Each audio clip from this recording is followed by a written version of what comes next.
Can you beat the game with Arcane Warstaffs? Let's find out.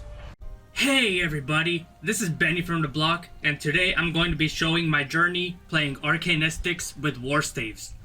To prelude, I knew as soon as I saw Arcanistic Sorcery Tree, it would be fraught with cheating. With its Mana Crystal and Phantasm summons, one does not even need to engage the enemy, as is the case with ranged and sorcery in this game. However, I will be playing Arcanistics ethically, in the most Giga-Chad way possible. Warstaff melee combat. It turns out, the Arcanistic spell tree is quite good for hybrid melee builds, and Staves is naturally the best way to take advantage of it, with its numerous spell casting synergies. A quick rundown of the build before we embark on my Arcanistic journey. Here is the Arcanistics tree. I don't take too many points here, although I may have if I played this build to level 30. I only take a few of the starter tier actives to activate my staff synergies and also enable Seal of Power, further boosting my arcane bonks. Notably, we take Arcane Might, which gives a steroid of stats each time we deal arcane damage. We level the entire Staves tree, take a few warfare points that boost our critical striking ability, good old dash, and some reliable survival points as well. Lastly, Seal of Power to increase our bonking damage. Lastly, I invest my stat points into Per until 20 points, then the same with Will. With that out of the way, let's go bonk some fools. Before embarking on our first contract, we start our Aldorian journey with the basic essentials of permadeath. We equip a hunting net, purchased at the tailor, and then we complete the herbalist quest for some free healing salves.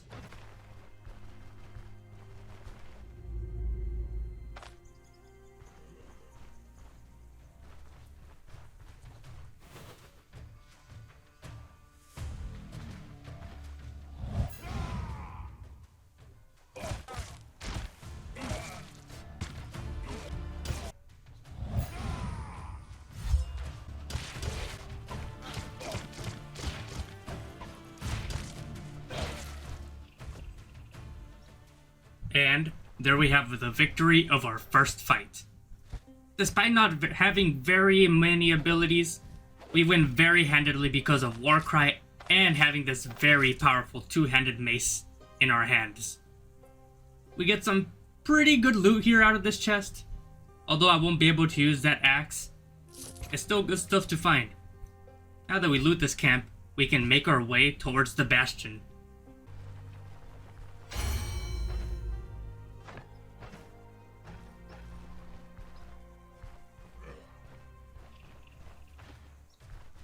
And so here we are, at the first bastion of the game, the starter dungeon.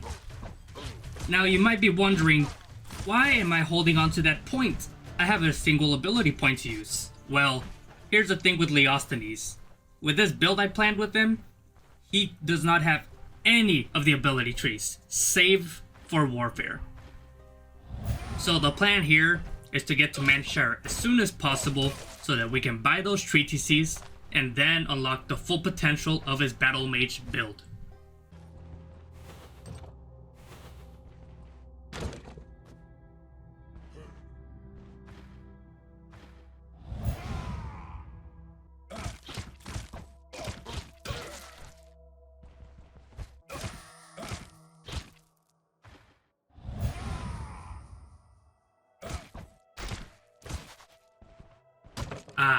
Look how they all flee. However, that's kind of bad in this update. One thing they did do in the recent patch, enemies have better pathfinding when they're in a fleeing state. And this leads to very annoying situations like this, where if you misclick, you end up having to chase the enemy all the way back to the ends of the dungeon. That's not fun. And here we arrive to the objective of the dungeon. Finding the missing shipment of tools. Once we get in here and gather this, I'm free to complete the dungeon as I please, or get out now that the objective is fulfilled.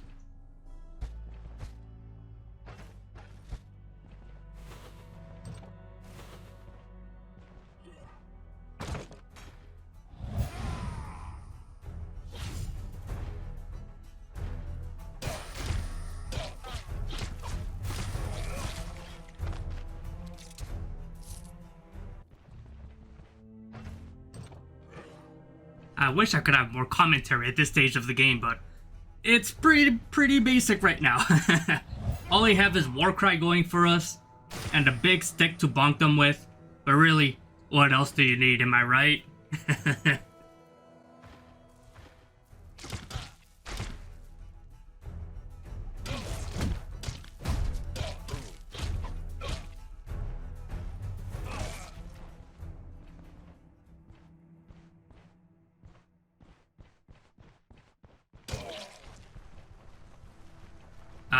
And here we are back at the old man's place. The old pig, I should say. Fuck Godar.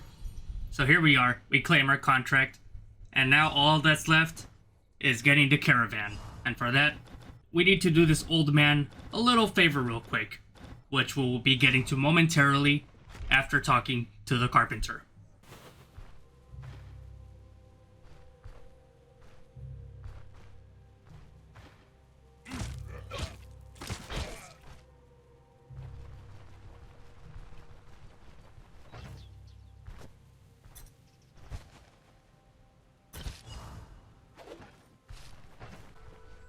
Hey bro, I think you dropped this shit.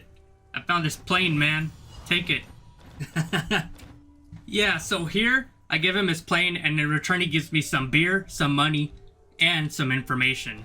The whole reason I went down below to pick that up in the first place. For those that don't know, there's an abandoned cart in the road south of Osbrook, from which you can find this abandoned plane that you give to him for information.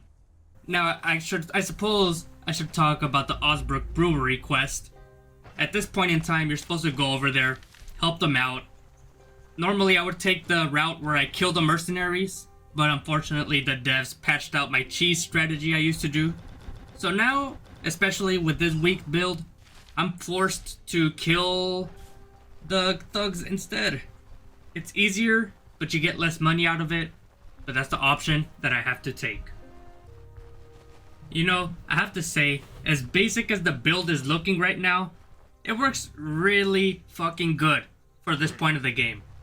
I know a lot of people wouldn't really approve of the two-handed mace I'm using right now. The one downside to it, it has a really big accuracy penalty, but you can mitigate a lot of it with the warfare ability setup.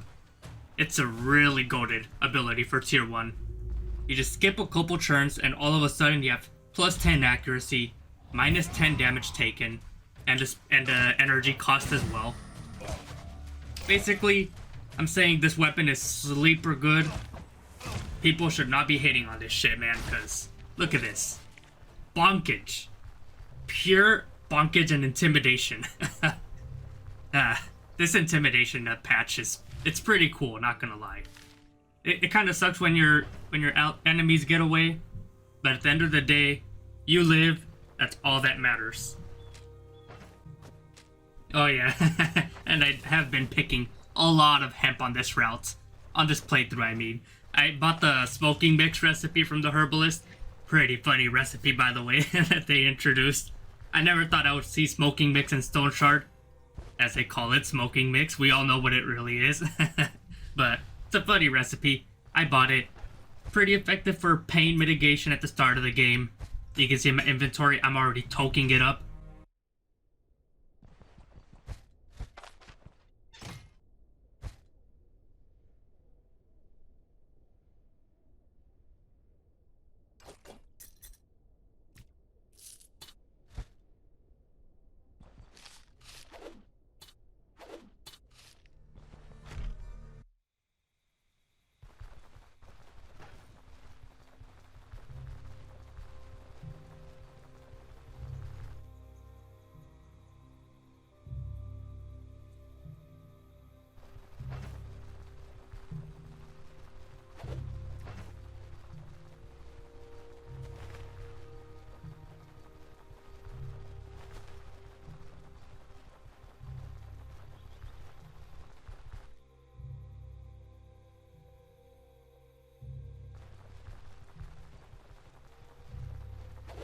Alright. We make it back to the Oak and Barrel Brewery. We did the morally correct route here, which is not something I usually do. I have to be brutally honest here. Most playthroughs, I just straight up kill the mercenaries. I don't care what reasons are the good reasons. I'm just trying to beat the game fast, man. And you just gotta kill the mercenaries. You get more money, and you beat the game faster like that. But like I said, it's a lot harder now. You guys stupid devs. I know the devs are lurking on my shit, man, because they nerfed so many things I would do on my speedruns. Those that know, that watch my shit, I do speedruns also.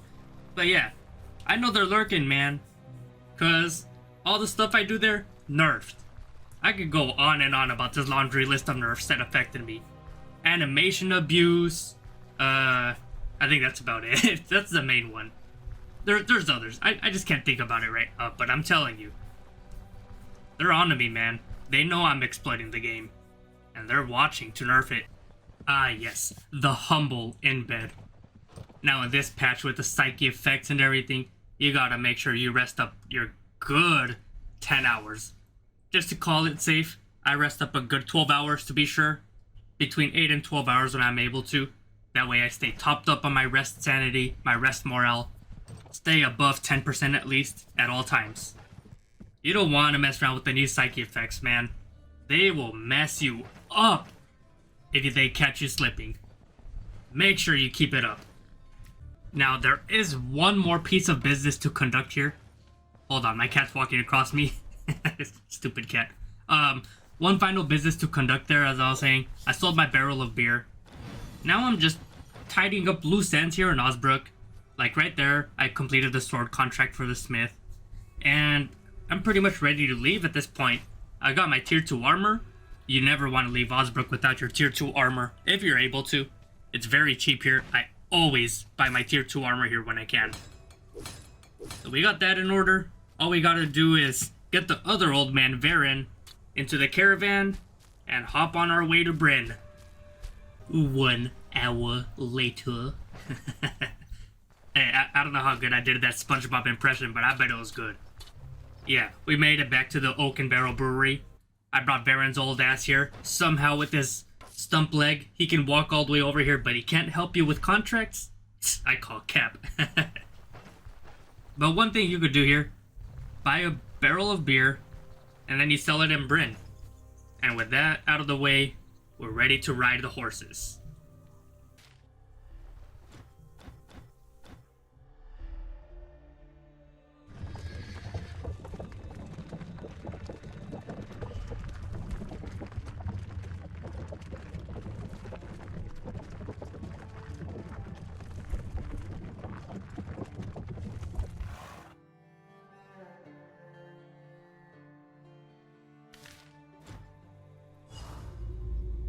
Ah, Brynn, the city of gold and corruption.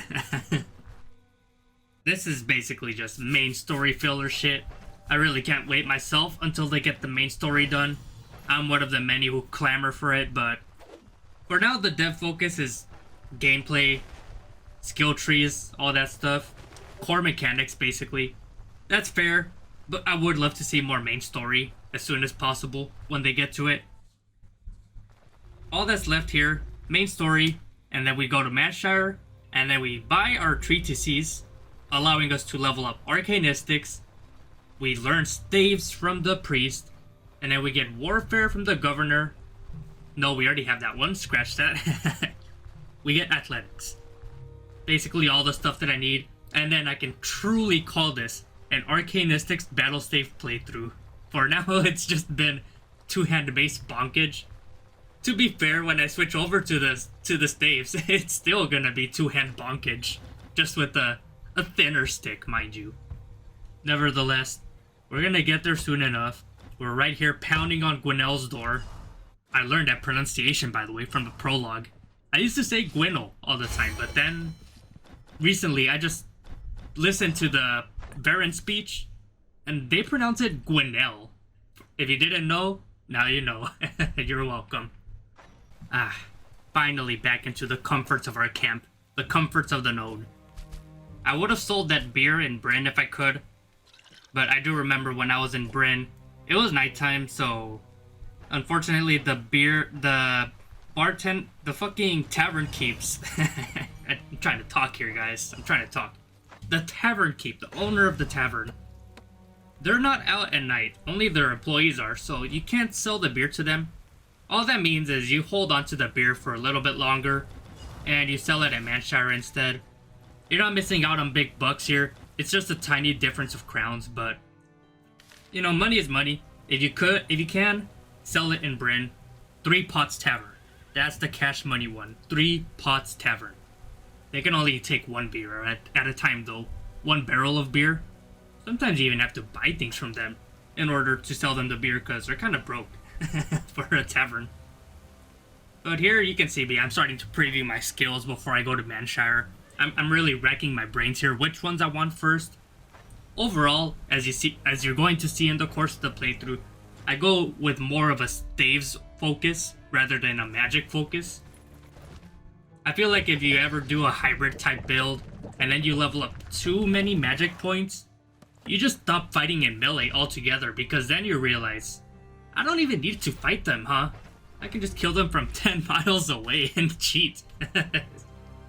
Oh man, ranged gameplay is just so much cheating. That's why I personally abstain from them. I try to live humbly, ethically. I play melee only when I shard, because that's the best way to shard, man. I'm telling you. Okay, first things first. We went to the librarian, we purchased the treatises for the skill trees we were missing, and now we're here at the priest. We're gonna learn staves, and we got everything unlocked, finally.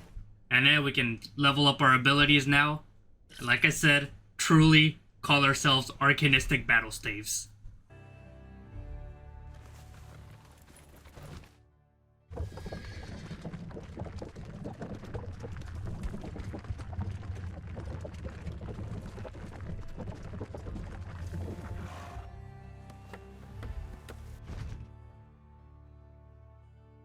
Fast forward a couple of hours in-game, and we return to Osbrook because there's still contracts here to be completed.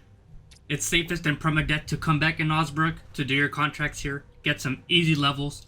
Especially now, with the 0.9.3 patch, the tier 2s, the catacombs in particular, they're a little bit harder. A lot harder actually, I would say, even. A lot harder wouldn't be an unfair assessment. Because of the mixed damage being buffed, now it's calculated as a percentage of protection. It's a little bit hard to explain in words, but basically mixed damage is stronger. So the catacomb enemies, the crypt enemies that do mixed damage, they're stronger than they were before. So we fast forward to now, and I finally make my decision on my points. I decide to take Seal of Power and Arcane Might. If you didn't know, Arcane Might, it works well with just Magic Mastery on its own. You could take just Arcane Might, and with the basic Seal of Power, that's already enough to boost your damage by Arcane. And also the buffs, the secondary effects of hitting enemies with Arcane. That's why this is a solid pick to take. And of course, the single Arcanistic ability in Wormhole, so I can buff it. Should I have not taken the Arcanistics, I would have still been able to proc Arcane Might. Let me just take care of this final goon here. one more bonk. One more bonk and that's it for this camp. Dunzo. And I'm gonna call the video an end here. I was waiting until I could get my Arcanistics leveled up at least. That way I don't want commenters calling me a fraud or anything, because I don't have the ability even advertised at the start of the video. Hey, here it is now. Can't be any haters. So I'm gonna call it here. Hope everybody enjoyed watching. I'm gonna publish the rest of this playthrough in parts. And peace.